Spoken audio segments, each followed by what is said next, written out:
And that's about how long it's going to take for me to put our broccoli casserole together. I'm starting with two 10-ounce boxes of frozen chopped broccoli. I've thrown it into the microwave, I've heated it up, thawed it out, and drained it. And like a lot of casseroles down south, this one starts out with mayonnaise. So we're going to add a cup of mayonnaise. Oh, and Gertie loves mayonnaise too, don't you? All right, and then we're going to add some cream of mushroom soup.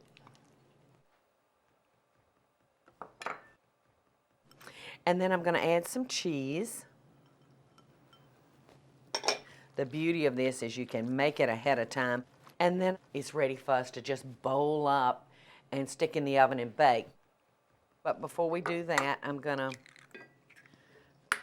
beat up a couple of eggs and throw it over into our casserole dish. This is going to make the casserole kind of puff up and kind of set up when it bakes. And that's it. If you would like, you could add some salt and pepper or our house seasoning, all those good flavors. All right. What we're going to do is just start by crushing up our crackers.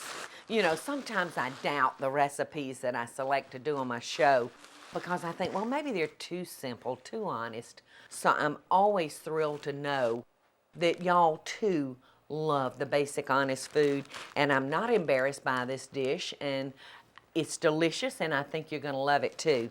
But I do want to show you a quick trick about buttering your crackers. What I'm going to do is I'm going to take some melted butter, and I'm just going to pour it in the bag, and I'm going to do it like this, so everybody in there gets some butter. And that's much, much easier than standing up there trying to drizzle it evenly. The thing I love about this casserole is I can make it ahead of time. And of course, you put it in the refrigerator and the flavors have a chance to marry and they just make them taste better. But we're not going to do that today. We're not going to let them marry and have fun. We're just going to put them straight in the oven. I'm going to put this in a preheated 350-degree oven. I'm going to let it bake for about 30 minutes. All right, we're back and our casserole's ready. Ooh, and the smell of broccoli is just really, really strong. Oh, and it's hot and just bubbling.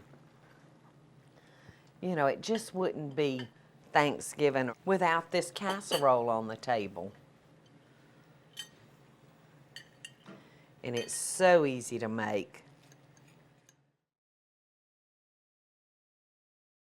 Hey y'all, it's Paula Deen. Now, if you enjoyed this blast from the past, be sure to like it and click the subscribe button as well as the notification bell to be alerted when I post a video. Love and best dishes, y'all.